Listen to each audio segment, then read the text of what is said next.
മുക്കം ടൗണിലെ ഗതാഗത പരിഷ്കരണം താളം തെറ്റിയതോടെ കാൽനട പോലും ദുസ്സഹമായി. പരിഷ്കരണത്തെ അട്ടിമറിക്കുന്നതിനായി ചില വാഹന ഉടമകൾ മനഃപൂർവ്വം ശ്രമിക്കുന്നതായും ആക്ഷേപമുണ്ട്. മുക്കമങ്ങാടിയിൽ വാഹനാപകടങ്ങളും ഗതാഗത സ്തംഭനവും ഒഴിവാക്കാൻ നഗരസഭ നടപ്പാക്കിയ ഗതാഗത പരിഷ്കാരത്തെ തുരങ്കം വയ്ക്കാൻ വാഹന ഉടമകളുടെ കൊണ്ടുപിടിച്ച ശ്രമം. ഇരുചക്ര വാഹന ഉടമകൾ മുതൽ ബസ് ഉടമകളും ജീവനക്കാരും വരെ ഇക്കാര്യത്തിൽ ഐക്യത്തിലാണ്. വിലക്കുകൾ വകവയ്ക്കാതെ അരുതാത്തത് മാത്രം ചെയ്യുകയും നിയമങ്ങളും നിർദ്ദേശങ്ങളും ലംഘിക്കുകയും ചെയ്യുന്ന ശൈലി പിന്തുടരുന്നതിനാണ് ഇവിടെ വാഹനമോടിക്കുന്നവർക്ക് താൽപ്പര്യം. പഴയ ബസ് സ്റ്റാൻഡിനും പുതിയ ബസ് സ്റ്റാൻഡിനുമിടയിൽ 50 മീറ്റർ റോഡിൽ വീതി കുറവായതിനാൽ ഗതാഗത തടസ്സം ഒഴിവാക്കാൻ ഈ ഭാഗത്ത് ബസ്സുകൾ നിർത്തുന്നതും യാത്രക്കാരെ കയറ്റുന്നതും ഇറക്കുന്നതും ട്രാഫിക് റെഗുലേറ്ററി കമ്മിറ്റി വിലക്കിയതാണ്. അറിയിപ്പ് ബോർഡുകളും സ്ഥാപിച്ചിട്ടുണ്ട്. എന്നാൽ അധികൃതർ വിലക്കേർപ്പെടുത്തിയ ഈ ഭാഗത്ത് നിർത്താതെ ഒരു ബസ്സും ഈ വഴിയിലൂടെ കടന്നു പോകാറില്ലെന്നതാണ് വസ്തുത. അരീക്കോട് ഭാഗത്തേക്ക് പോകുന്ന സ്വകാര്യ ബസ്സുകളെയാണ് ഈ രോഗം കലശലായി ബാധിച്ചിരിക്കുന്നത്. മറ്റ് ബസ്സുകൾ പഴയ സ്റ്റാൻഡിലാണ് പ്രവേശിക്കേണ്ടത്. 2 സ്റ്റാൻഡുകളിലേക്കുമുള്ള ബസ്സുകൾക്ക് അങ്ങാടി ആരംഭിക്കുന്ന അഭിലാഷ് ജംഗ്ഷനിൽ നിർത്താനും യാത്രക്കാരെ കയറ്റാനും ഇറക്കാനും സൗകര്യമുണ്ട്. ഇവിടെ നിന്ന് 50 മീറ്റർ ഓടിയാൽ പഴയ ബസ് സ്റ്റാൻഡിലും 100 മീറ്റർ ഓടിയാൽ പുതിയ ബസ് സ്റ്റാൻഡിലും എത്താം. പുതിയ സ്റ്റാൻഡിൽ ചെന്നിറങ്ങുന്നവർക്ക് പഴയ സ്റ്റാൻഡിലേക്ക് പോകാൻ ബൈപ്പാസുമുണ്ട്. എന്തെല്ലാം സൗകര്യമുണ്ടായാലും പൊതു താൽപ്പര്യം മാനിച്ച് അധികൃതർ നടപ്പാക്കുന്ന പരിഷ്കാരങ്ങളൊന്നും അംഗീകരിക്കാനും അനുസരിക്കാനുമില്ലെന്നാണ് ഭൂരിഭാഗം വാഹന ഉടമകളുടെയും ചെറിയ വിഭാഗം യാത്രക്കാരുടെയും നിലപാട്. വൺ വേ സംവിധാനം പാലിക്കുന്ന കാര്യത്തിലും ഈ ദുർവാശി പ്രകടമാണ്. മാർക്കറ്റ് റോഡിലൂടെ വടക്കോട്ടും ഓർഫനേജ് റോഡിന് മുന്നിലൂടെ പടിഞ്ഞാറോട്ടും ഗതാഗതം നിരോധിച്ചതാണ്.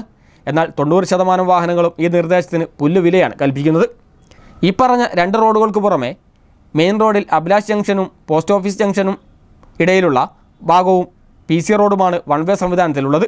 ബസ് സ്റ്റാൻഡിലേക്കുള്ള ബൈപ്പാസിൽ കിഴക്കോട്ടുള്ള ഗതാഗതമാണ് തടഞ്ഞത്. ബസ് ഒഴികെ ഒരു വാഹനവും ഈ നിർദ്ദേശം അംഗീകരിക്കാൻ കൂട്ടാക്കുന്നില്ല. തക്കം കിട്ടുമ്പോൾ ഈ കുറുക്കുവഴി പ്രയോഗിക്കുന്ന ബസ്സുകളുമുണ്ട്. അത്തരത്തിലൊരു ബസ്സിനെ അടുത്തിടെ നഗരസഭാ ചെയർമാൻ തന്നെ നേരിട്ട് പിടികൂടുകയും രോഷാകുലരായ ബസ്സുകാർ ചെയർമാനെ ബസ് കയറ്റി അപായപ്പെടുത്താൻ ശ്രമിച്ചതായ അനുഭവമുണ്ട്. റോഡരികിലെ വാഹന പാർക്കിങ്ങിൻ്റെ കാര്യമാണ് ഇതിലേറെ കഷ്ടം. ഏത് വാഹനവും എവിടെയും പാർക്ക് ചെയ്യുന്നതിന് മുക്കമങ്ങാടിയിൽ ഒരിടത്തും വിലക്കില്ലാത്ത പോലെയാണ്. ഡ്രെയിനേജിന് മുമ്പിൽ വിരിച്ച സ്ലാബുകളാണ് കാൽനട യാത്രക്കാർക്ക് ആശ്രയിക്കാനാവുന്നത്. എന്നാൽ ഈ ഫുട്പാത്തിൽ കയറി കുറുകെ കിടക്കുന്നതിനാണ് വാഹനങ്ങൾക്ക് ഏറെ താൽപ്പര്യം. താരതമ്യേന തിരക്കേറിയ സ്റ്റേറ്റ് ബാങ്കിൻ്റെ മുൻവശത്ത് വാഹന പാർക്കിംഗ് മൂലം കാൽനടയാത്ര തീർത്തും അസാധ്യമാണ്. നഗരസഭ നടപ്പാക്കിയ ഗതാഗത പരിഷ്കാരം അനുസരിച്ചാൽ സുഖയാത്ര സാധ്യമായ ഒരങ്ങാടിയിലാണ് ഇത്തരത്തിൽ സ്വന്തം ലാഭത്തിനായി മാത്രം പലരും പരിഷ്കരണം അട്ടിമറിക്കാൻ ശ്രമം നടത്തുന്നത്. ഫസൽ ബാബു, CTV പ്രാദേശിക വാർത്ത, മുക്കം. തിരുവമ്പാടിയിൽ 15-കാരിയെ കാമുകനും മറ്റൊരാളും ചേർന്ന് പീഡിപ്പിച്ചതായി പരാതി. മലപ്പുറം സ്വദേശിയായ കാമുകനും കാരശ്ശേരി കുമാരനെല്ലൂർ സ്വദേശിയായ യുവാവുമാണ് പീഡിപ്പിച്ചത്. പ്രതികളെ തിരുവമ്പാടി പോലീസ് അറസ്റ്റ് ചെയ്തു. മലയോര മേഖലയിൽ വീണ്ടും ഓൺലൈൻ ചതിക്കുഴി. തിരുവമ്പാടിയിൽ 15-കാരിയെ പീഡിപ്പിച്ച 2 പേരെ പോലീസ് അറസ്റ്റ് ചെയ്തു. മലപ്പുറം മുന്നിയൂർ വൈക്കത്തുപാടം സ്വദേശി ശരത് കൃഷ്ണ, മുക്കം കുമാരനെല്ലൂർ തടപ്പറമ്പ് സ്വദേശി അനസ് എന്നിവരാണ് പോലീസ് പിടിയിലായത്. പീഡനത്തിനിരയായ തിരുവമ്പാടി സ്വദേശിനിയെ കഴിഞ്ഞ 4 മുതൽ കാണാനില്ലെന്ന് കാണിച്ച് ബന്ധുക്കൾ പരാതി നൽകിയിരുന്നു. ഇതേ തുടർന്ന് നടത്തിയ അന്വേഷണത്തിൽ മാനന്തവാടിയിൽ വെച്ച് കാമുകനായ ശരത് കൃഷ്ണയുടെ ഒപ്പം കുട്ടിയെ പിടികൂടുകയായിരുന്നു. മ്യൂസിക്കൽ ഡബ് മാഷ് വഴിയാണ് പെൺകുട്ടി ശരത് കൃഷ്ണനുമായി പരിചയത്തിലായത്. തുടർന്ന് ഇയാൾക്കൊപ്പം നാടുവിടുകയും ഇവിടെ വെച്ച് പീഡിപ്പിക്കുകയുമായിരുന്നു. ഈ കേസിൽ പിടിയിലായി ചോദ്യം ചെയ്തപ്പോഴാണ് കുമാരനെല്ലൂർ സ്വദേശി അനസ് പീഡിപ്പിച്ചതായ വിവരം ലഭിച്ചത്. 2 പേരെയും തിരുവമ്പാടി SI സനലിന്റെ നേതൃത്വത്തിൽ അറസ്റ്റ് ചെയ്യുകയായിരുന്നു. പ്രതികളെ കോടതിയിൽ ഹാജരാക്കി റിമാൻഡ് ചെയ്തു. News bureau, Thiruvambady. Petrol diesel വില വർധനവിനെതിരെ പാളവണ്ടി ഓടിച്ച് വേറിട്ട സമരവുമായി DYFI പ്രവർത്തകർ. DYFI മുക്കം മേഖലാ കമ്മിറ്റിയാണ് മുക്കം ബസ് സ്റ്റാൻഡിൽ പുതിയ പ്രതിഷേധം സംഘടിപ്പിച്ചത്. സമരം AP ജാഫർ ഷെരീഫ് ഉദ്ഘാടനം ചെയ്തു. അടിക്കടി ഉണ്ടാവുന്ന പെട്രോൾ ഡീസൽ വില വർധനയ്ക്കെതിരെയാണ് വേറിട്ട സമരവുമായി DYFI പ്രവർത്തകർ രംഗത്തെത്തിയത്. DYFI മുക്കം മേഖലാ കമ്മിറ്റിയുടെ നേതൃത്വത്തിലാണ് മുക്കം ബസ് സ്റ്റാൻഡിൽ ബസ്സിന് പകരം പാളവണ്ടി ഇറക്കി അതിൽ യാത്രക്കാരെ കയറ്റി പ്രതിഷേധം സംഘടിപ്പിച്ചത്. പ്രകടനമായെത്തിയ പ്രവർത്തകർ നഗരസഭാ കൗൺസിലർ മുക്കം വിജയനെയും സ്റ്റാൻഡിലെത്തിയ യാത്രക്കാരെയും പാളയിലിരുത്തി സ്റ്റാൻഡിലൂടെ വലിച്ചു നടക്കുകയായിരുന്നു.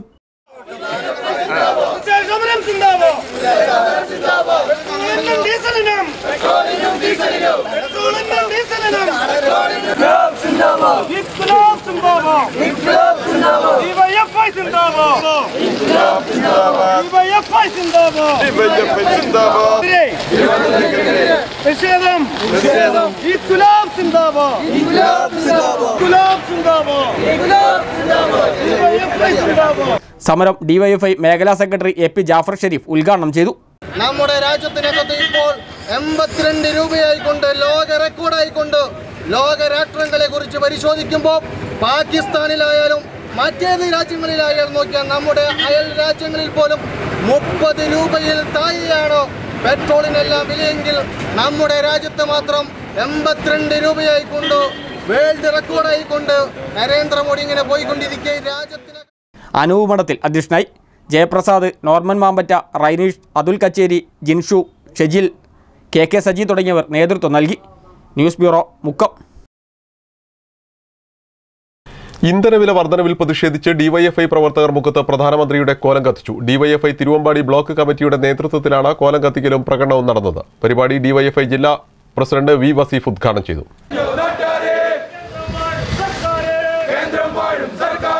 പെട്രോളിനും ഡീസലിനും ദിനംപ്രതിയുണ്ടാകുന്ന വിലവർധനവിനെതിരെ ഡിവൈഎഫ്ഐ പ്രവർത്തകരുടെ പ്രതിഷേധം. ഡിവൈഎഫ്ഐ തിരുവമ്പാടി ബ്ലോക്ക് കമ്മിറ്റിയുടെ നേതൃത്വത്തിൽ മുക്കത്ത് പ്രകടനവും കോലം കത്തിക്കലും നടത്തി.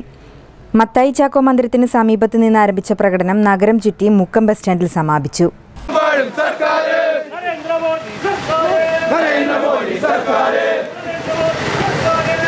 തുടർന്നാണ് പ്രധാനമന്ത്രിയുടെ കോലം കത്തിച്ചത്.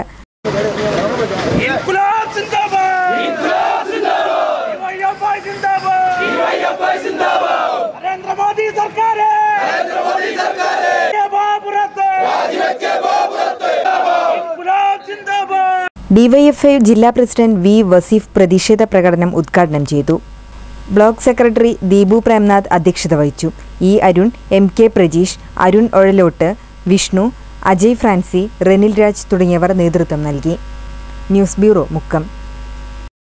കളന്തോട് KMCT എഞ്ചിനീയറിംഗ് കോളേജിൽ 1ാം വർഷ വിദ്യാർത്ഥിയെ സീനിയർ വിദ്യാർത്ഥികൾ റാഗ് ചെയ്തതായി പരാതി. 1ാം വർഷ മെക്കാനിക്കൽ വിദ്യാർത്ഥി ദീപക്കിനാണ് റാഗിങ്ങിനെ തുടർന്ന് പരിക്കേറ്റത്. പോലീസ് കേസെടുത്ത് അന്വേഷണം ആരംഭിച്ചു.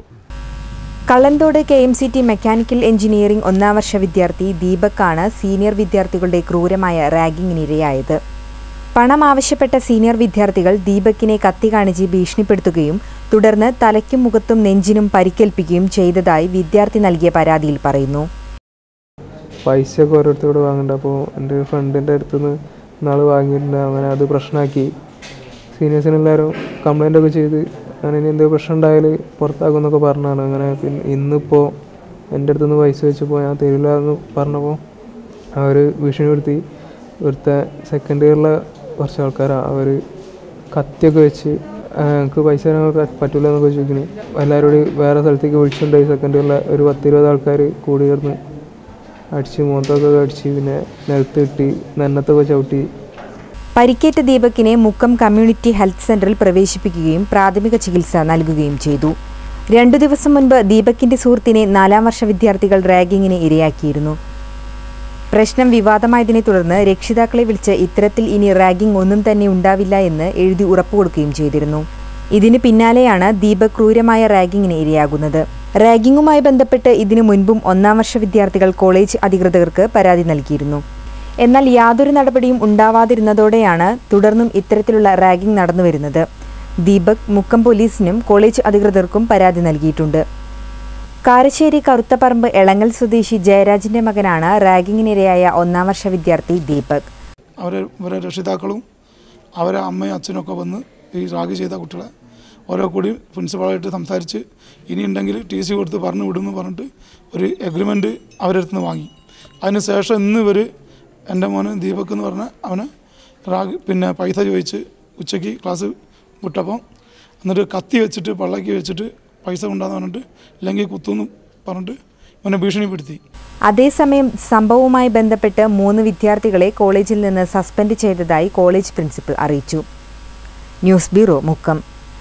കക്കാടംപൊയിലിന് സമീപം നായാടംപൊയിലിൽ ഉരുൾപൊട്ടലിൽ സർവ്വതും നഷ്ടപ്പെട്ടവരെ അധികൃതർ തിരിഞ്ഞു നോക്കുന്നില്ലെന്ന് പരാതി. വെണ്ടേക്കുംപൊയിൽ ഭാഗത്തെ നിരവധി കുടുംബങ്ങളാണ് യാതൊരുവിധ സഹായവും ലഭിക്കാതെ കഴിയുന്നത്. ഇത് നായാടൻപൊയിൽ സ്വദേശിനി മിനി. ഓഗസ്റ്റ് 14-ന് രാത്രിയുണ്ടായ ഉരുൾപൊട്ടലിൽ ഇവരുടെ വീടും ഭൂമിയും തകർന്നിരുന്നു. ഇത് ഒരു മിനിയുടെ മാത്രം കഥയല്ല. ഇത്തരത്തിൽ വീടുകൾ നഷ്ടപ്പെട്ട 7 പേരാണ് നായാടൻപൊയിലിനടുത്ത വെണ്ടയ്ക്കുംപൊയിലുള്ളത്. ഇതിൽ 2 കുടുംബങ്ങൾ ബന്ധുവീടുകളിലും ബാക്കിയുള്ളവർ അയൽവാസികളുടെ വീടുകളിലുമാണ് താമസിക്കുന്നത്. ആകെയുണ്ടായിരുന്ന പുരയിടവും ഭൂമിയും നഷ്ടപ്പെട്ടതോടെ പെരുവഴിയിലായ സ്ഥിതിയിലാണ് മിനി ഉൾപ്പെടെയുള്ളവർ. ഭർത്താവ് മരിച്ചുപോയ മിനിക്ക് 3 മക്കളാണുള്ളത്. 2 ആൺകുട്ടിയും 1 പെൺകുട്ടിയും. മൂത്ത മകൾ വിവാഹം കഴിഞ്ഞ് ഇപ്പോൾ പൂർണ്ണ ഗർഭിണിയാണ്. പ്രസവത്തിനായി വീട്ടിലേക്ക് വരാനായി ഇരിക്കുമ്പോഴാണ് ഇവരുടെ വീട് ഉരുൾപൊട്ടലിൽ പൂർണ്ണമായും തകർന്നത്. ഒരു മകനെ മിനിയുടെ അമ്മയുടെ വീട്ടിലേക്ക് പറഞ്ഞയച്ചു.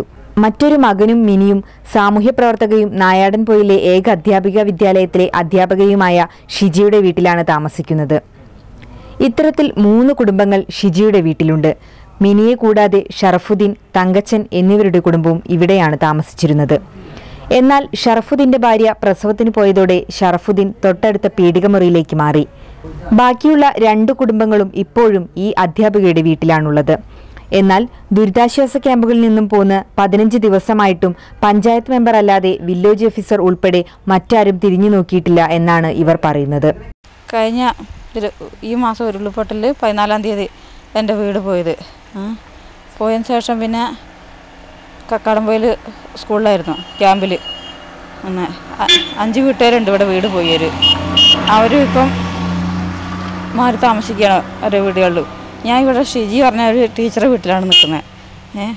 പഞ്ചായത്തുകാരോ മറ്റുള്ളവരോ ഒരു തീരുമാനം എടുത്തിട്ടില്ല. എനിക്ക് എൻ്റെ കൊച്ചുങ്ങൾക്ക് ഒരു വീട് പെട്ടെന്ന് വേണം. സന്നദ്ധ പ്രവർത്തകരും മറ്റു നാട്ടുകാരും സഹായം എത്തിക്കുന്നതുകൊണ്ടാണ് ഇവർ ഇപ്പോഴും കഴിഞ്ഞുകൂടുന്നത്. ഏക അധ്യാപിക വിദ്യാലയത്തിലെ വരുമാനം മാത്രമാണ് ഈ അധ്യാപികയ്ക്കുള്ളത്. എത്രനാൾ ഇവരെ ഇവിടെ പാർപ്പിക്കാൻ കഴിയുമെന്ന ആശങ്ക അധ്യാപികയ്ക്കുമുണ്ട്. ഈ പ്രശ്നങ്ങൾക്ക് എത്രയും പെട്ടെന്ന് ഒരു പരിഹാരം ഉണ്ടാക്കണമെന്നാണ് ഇവരുടെ ആവശ്യം. പൂർണ്ണമായും വീട് നഷ്ടപ്പെട്ടവർക്ക് ക്യാമ്പുകളിൽ നിന്നും പിരിയുമ്പോൾ തന്നെ ഒരു പരിഹാരം ഉണ്ടാവേണ്ടതായിരുന്നു എന്നും ഇവർ പറയുന്നു. ഞങ്ങൾ ക്യാമ്പ് കഴിഞ്ഞ് പോകുന്നതിന് ശേഷം 3 കുടുംബക്കാരാണ് ഇപ്പോൾ എൻ്റെ അടുത്തുള്ളത്. 3 കുടുംബത്തിൽ ഒന്ന് മിനി പിന്നെ ജാൻസി അവരുടെ കുടുംബം, സർഫുദ്ദീൻ എന്ന് പറഞ്ഞ 3 കുടുംബം. അതിൽ സർഫുദ്ദീൻ്റെ ഭാര്യ ഇപ്പോൾ പ്രസവത്തിനായിട്ട് കഴിഞ്ഞ ദിവസങ്ങൾ വീട്ടിലേക്ക് പോയിട്ടുണ്ട്. പിന്നെ മിനിക്കാണ് ഏറ്റവും കൂടുതൽ ബുദ്ധിമുട്ട്. കാരണം ഭർത്താവില്ല, 3 മക്കളുണ്ട്. മോളിപ്പോൾ അടുത്ത മാസം ഡെലിവറിയുടെ സമയമാണ്. എന്ത് ചെയ്യണമെന്ന് അറിയത്തില്ലാത്തൊരവസ്ഥ തന്നെ ഞങ്ങൾ നിൽക്കുകയാണ്. അപ്പോൾ എത്രയും പെട്ടെന്ന് കഴിയുന്ന, അതായത് കണക്കെടുപ്പും കാര്യങ്ങളൊക്കെ കഴിഞ്ഞിട്ടല്ല, എത്രയും പെട്ടെന്ന് ഇവർക്കൊക്കെ ഒരു വീട് ആക്കി കൊടുക്കുക. അതാണ് ഞങ്ങൾക്ക് എല്ലാവരോടും പറയാനുള്ളത്. അധികാരികൾ കനിയുമെന്ന പ്രതീക്ഷയോടെ കാത്തിരിക്കുകയാണ് ഈ കുടുംബങ്ങൾ. News bureau, Mukkam. സാമൂഹ്യ സുരക്ഷാ പെൻഷൻ ലിസ്റ്റിൽ നിന്ന് നിരവധി അർഹരായവർ പുറത്തായതിനെ തുടർന്ന് അനർഹരുടെ ലിസ്റ്റ് വീണ്ടും പരിശോധിക്കുന്നതിനായി സർക്കാർ ഒരുങ്ങുന്നു. തദ്ദേശ സ്വയംഭരണ സ്ഥാപനങ്ങൾ നൽകിയ ലിസ്റ്റിൽ നിരവധി പേർ പുറത്തായതായി പരാതി ഉയർന്നിരുന്നു. ഈ സാഹചര്യത്തിലാണ് സർക്കാർ ലിസ്റ്റ് പരിശോധിക്കുന്നത്. സാമൂഹ്യ സുരക്ഷാ പെൻഷൻ ലിസ്റ്റിൽ നിന്നും അനർഹരെന്ന് കണ്ടെത്തി ഒഴിവാക്കിയവരുടെ വിവരങ്ങളാണ് വീണ്ടും പരിശോധിക്കുന്നത്. തദ്ദേശ സ്വയംഭരണ സ്ഥാപനങ്ങളിൽ നിന്നും തെറ്റായി നൽകിയ വിവരങ്ങളുടെ അടിസ്ഥാനത്തിൽ അർഹരായ നിരവധി പേർക്ക് പെൻഷൻ നിഷേധിച്ചതായുള്ള പരാതികൾ സംസ്ഥാന വ്യാപകമായി ഉയർന്നതിനെ തുടർന്നാണ് സർക്കാർ തീരുമാനം. സംസ്ഥാനത്ത് സാമൂഹിക സുരക്ഷാ പെൻഷൻ വാങ്ങുന്ന 40,61,393 ഗുണഭോക്താക്കളിൽ അനർഹരായ നിരവധി പേർ ഉൾപ്പെട്ടിട്ടുണ്ടെന്ന പരാതിയുടെ അടിസ്ഥാനത്തിൽ നടത്തിയ പരിശോധനയിലാണ് 64,238 പേരെ ലിസ്റ്റിൽ നിന്നും ഒഴിവാക്കിയിരുന്നത്. എന്നാൽ അർഹരുടെ പട്ടിക തയ്യാറാക്കിയതിൽ അപാകത ഉണ്ടെന്ന പരാതിയുടെ അടിസ്ഥാനത്തിൽ വീണ്ടും ഒരു പരിശോധന കൂടി നടത്തി തടഞ്ഞുവയ്ക്കപ്പെട്ട 4,617 പേർക്ക് കൂടി പെൻഷൻ വിതരണം ചെയ്തിരുന്നു. എന്നാൽ വീണ്ടും പരാതികൾ ഉയർന്നതിനെ തുടർന്നാണ് ലിസ്റ്റ് പുനഃപരിശോധിക്കുവാൻ സർക്കാർ തീരുമാനിച്ചത്. 1000 cc കൂടുതൽ എഞ്ചിൻ കപ്പാസിറ്റിയുള്ള വാഹനങ്ങൾ സ്വന്തമായുള്ളവർക്ക് സാമൂഹിക സുരക്ഷാ പെൻഷൻ വാങ്ങാൻ അർഹതയില്ലെന്ന മാനദണ്ഡം ഉൾപ്പെടുത്തിയതിനാൽ മോട്ടോർ വാഹന വകുപ്പിൻ്റെ റിപ്പോർട്ട് കൂടി പരിഗണിച്ചാണ് അനർഹരെ ഒഴിവാക്കിയിരുന്നത്. ഇതിൽ വ്യാപക പാകപ്പിഴകൾ വന്നതായാണ് പ്രധാന ആക്ഷേപം. അർഹരെന്ന് കണ്ടെത്തിയവരുടെ കാര്യത്തിൽ വീണ്ടും ഒരു പരിശോധന കൂടി നടത്തണമെന്നും അർഹരായ ആരെങ്കിലും ഒഴിവാക്കപ്പെട്ടിട്ടുണ്ടെങ്കിൽ അവർക്ക് തടഞ്ഞുവെച്ച പെൻഷൻ തുക എത്രയും പെട്ടെന്ന് തന്നെ ലഭ്യമാക്കുന്നതിനുള്ള നടപടികൾ സ്വീകരിക്കണമെന്നുമാണ് സർക്കാർ തദ്ദേശ സ്വയംഭരണ സ്ഥാപന സെക്രട്ടറിമാർക്ക് നിർദ്ദേശം നൽകിയിട്ടുള്ളത്. റവന്യൂ, ഹെൽത്ത് അടക്കമുള്ള വിവിധ വകുപ്പുകളുടെ സഹായത്തോടെ കാര്യക്ഷമമായ രീതിയിൽ അന്വേഷണം നടത്തി 15 ദിവസത്തിനകം സെക്രട്ടറിമാർ പഞ്ചായത്ത് ഡയറക്ടർക്ക് റിപ്പോർട്ട് സമർപ്പിക്കണം. നിലവിൽ 59,621 പേരാണ് അനർഹരുടെ ലിസ്റ്റിലുള്ളത്. ന്യൂസ് ഡെസ്ക് CTV പ്രാദേശിക വാർത്ത.